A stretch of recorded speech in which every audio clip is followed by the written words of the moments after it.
Baik, kita kembali kepada Duraid. Jadi mamanya kesel, mamanya bilang, ya Allah, janganlah engkau cabut nyawa Duraid ini sebelum dia melihat wajah seorang perempuan yang tidak baik. Akhirnya berjalanlah waktu. Duraid tetap dengan ibadahnya. Suatu ketika ada seorang yang iri dengan Duraid ini. Padahal Duraid ini tidak ganggu orang kampung. Duraid nggak ganggu orang kampung. Tidak bermasalah dengan orang kampung. Tidak meminta-minta dengan orang kampung. Artinya tidak ada selek dengan orang kampung. Tapi namanya orang baik, ada saja orang yang iri. Jadi salah satu orang kampung ini ada yang iri dengan Duraid. Duraid ini apa sih, ibadah aja melulu. Lalu orang yang iri ini pun mencari pelacur. Katanya nih, kalau kamu bisa berhubungan dengan Duraid, saya kasih uang. Kamu hubungan dengan dia sampai hamil, nanti kamu bilang itu anak adalah hasil daripada Duraid. Orang yang iri ini menyewa pelacur. Kata pelacur, ya mana uangnya? Anggaplah umpama 100 juta, mau dikasih. Maka pelacur ini, perempuan yang tidak baik ini masuk ke tempat ibadahnya Duraid. Duraid lagi sholat begitu. Duraid ini digoda oleh perempuan al-fahisyah, perempuan yang tidak baik ini. Digoda lagi, Duraid lagi sholat begitu, digodanya, dirayunya. Sampai dia, bahasa kitanya, berebah di depan Duraid dengan membuka auratnya. Tapi Duraid tidak tergoda dengan godaan itu. Duraid tetap sholat, fokus dia dengan Allah Ta'ala. Sampai akhirnya si perempuan jahat ini pun kesel. Perempuan yang jahat ini pun kecewa karena si Duraid tidak mau melayani dia. Akhirnya si perempuan ini pun pergi. Karena uang sudah diambil, kontrak sudah ditandatangani, supaya ini tidak kembali uangnya kepada orang yang iri tadi, yang telah menyewa dirinya, si perempuan yang jahat ini pun datang ke pengembala kambing, ke tempat atau ke rumahnya si pengembala kambing. Lalu dia melakukan perbuatan yang jahat dengan si pengembala kambing itu. Nah, berjalanlah waktu.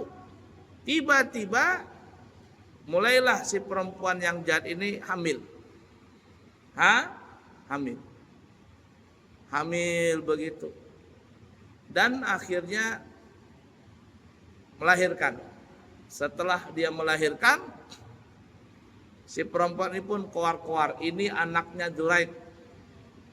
Anaknya Duraid katanya. Karena dia telah melakukan hubungan dengan Duraid. Orang kampung termakan emosi. Termakan isu. Termakan omongan bohong. Lalu apa yang terjadi? Maka orang kampung ini pun mempercayai ucapan dari si pelacur ini. Orang kampung pun menyerbu rumahnya Duraid. Musolanya Duraid dihancur, dilempari batu, diruntuhkan. Duraid lagi sholat, ditarik-tarik keluar. Duraid dipukul, ditendang, sampai babak belur. Kata Duraid, ada apa ini? Ada apa ini? Ada apa? Ada apa? Kelihatannya aja soleh, ternyata bejat juga. Nah itu orang kampung termakan isu. Makanya hati-hati kalau mendengar berita. Berita bohong itu diciptakan oleh orang-orang pembenci. Didengar, diterima oleh orang-orang yang bodoh. Dan disebarluaskan oleh orang-orang yang idiot. Idiot itu lebih parah daripada bodoh. Nah, jadi berita bohong, berita dusta, orang zaman sekarang nyebutnya berita hoax, Itu diciptakan oleh orang-orang pembenci, oleh orang-orang yang iri dengki. Diterima berita itu oleh orang-orang yang bodoh.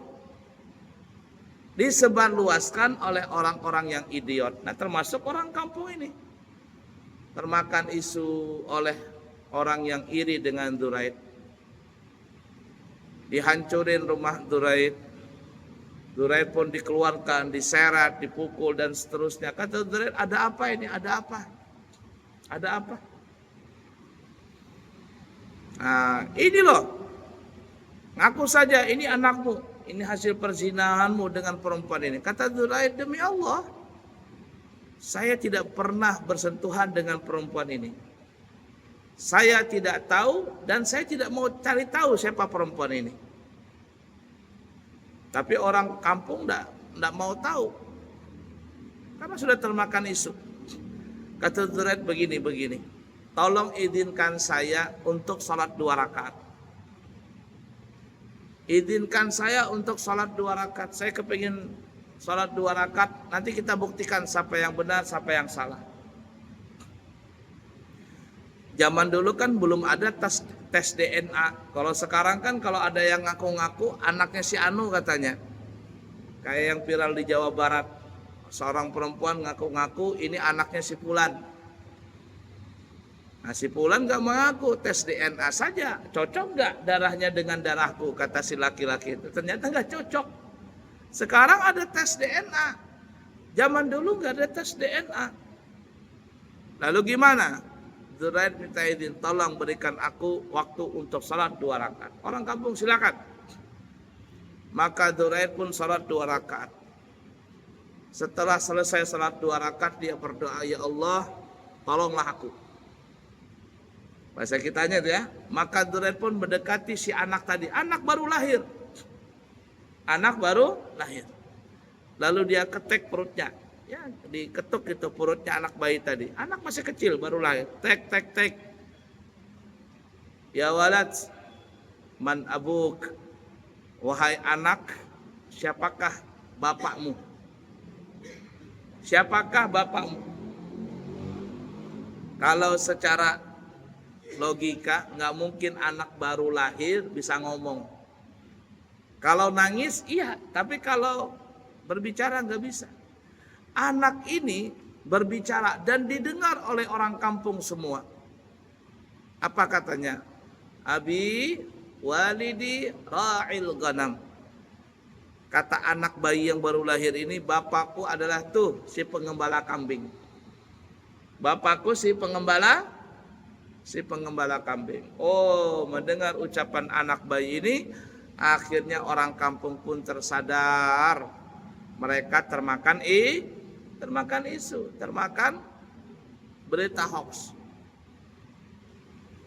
Nah, lalu mereka minta maaf kepada Duraid dan mereka mengatakan, wahai Duraid, kami minta maaf dan kami akan bangunkan tempat ibadahmu terbuat dari emas. Kata Duraid, tidak perlu, kembalikan saja seperti semula. Kembalikan saja tempat ibadahku seperti semula, karena aku lebih tenang beribadah dengan kondisi seperti itu. Nah, ini contoh ujian dari Allah, maksudnya contoh teguran dari Allah. Kenapa ya? Karena Duraid, walaupun dia beribadah, tetapi dia tidak menghiraukan panggilan ibunya.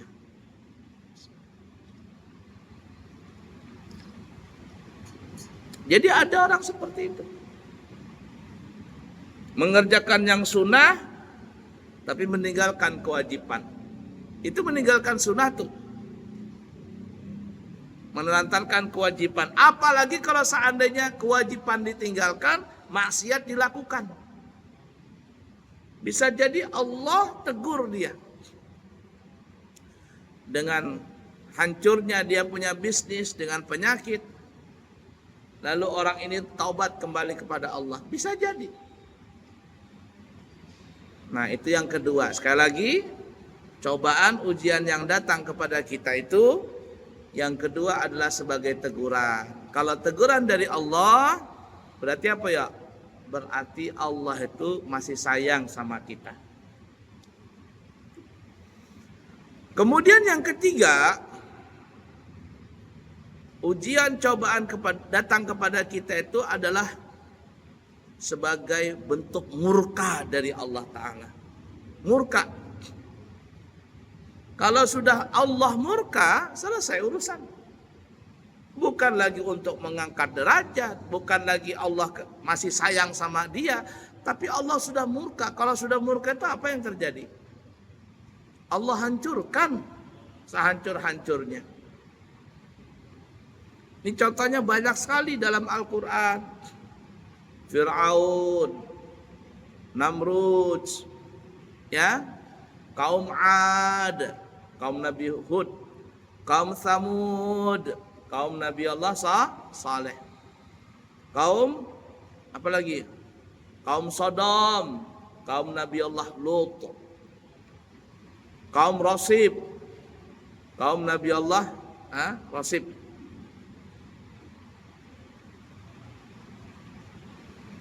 Nah, semua itu mereka mempunyai kekayaan luar biasa sebelumnya itu. Kaya luar biasa. Makmur luar biasa. Tapi mereka meninggalkan kewajiban. Meninggalkan membayar zakat. Meninggalkan menyembah Allah. Malahan mereka menyembah berhala. Mereka berjudi, mereka berzina, mereka LGBT. Sampai akhirnya apa? Allah pun menghancurkan mereka. Ketika Allah menghancurkan mereka itu bukan bentuk ujian, bukan bentuk teguran, tapi bentuk murkanya Allah. Kalau Allah sudah murka, selesai. Mati, masuk neraka. Kaum Ad dihancurkan oleh Allah. Kaum Thamud dihancurkan oleh Allah. Kaum Rasib, kaum Nabi Allah Nuh dihancurkan oleh Allah. Kaum Sodom, Nabi Allah Lut dihancurkan oleh Allah. Fir'aun dan bala tentaranya dihancurkan oleh Allah Ta'ala. Namrud dan bala tentaranya dihancurkan oleh Allah Ta'ala. Bukan hanya zaman dulu, zaman sekarang banyak terjadi. Zaman sekarang banyak terjadi. Bukan musibah, bukan bencana, tapi itu adalah bentuk kemurkaan Allah Ta'ala. Bentuk kemurkaan Allah Ta'ala. Nah, oleh karena itu para jamaah, kembali ke asal masalah, kita hidup di dunia ini gak mungkin gak pernah dicoba. Gak mungkin gak pernah diuji sama Allah Ta'ala. Namun ujian cobaan yang datang kepada kita itu, kata ulama tasawuf, tidak keluar dari salah satu yang tiga. Satu, karena Allah ingin mengangkat derajat kita. Dua, karena Allah ingin kita kembali kepada jalan yang benar, teguran dari Allah. Dan yang ketiga, karena Allah Ta'ala murka. Nah sekarang kalau ada kita punya ujian masing-masing. Ada yang dicoba dengan sakit, dengan susahnya harta, dengan istrinya, dengan anaknya, dengan suaminya, dengan orang tuanya, dengan mertuanya, dengan keluarganya, dengan tetangganya, dengan masyarakatnya.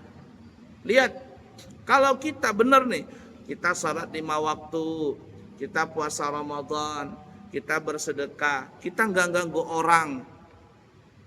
Kita nggak ganggu orang, kita nggak minta sama orang, ya. Tapi cobaan itu terus datang, berarti bersabarlah. Ini berarti Allah ingin mengangkat derajat kita. Musibah itu akan berlalu, ujian semua akan berlalu. Semua itu untuk melatih mental kita. Tapi kalau seandainya mungkin cobaan itu datang karena kita nggak sholat, kita sama orang suka jahat, utang nggak dibayar-bayar, apalagi nipu orang sana sini, datang musibah. Ini antara dua, mungkin Allah itu menegur dia, atau karena mungkin Allah murka dengan dia. Jadi introspeksilah, kita punya diri masing-masing.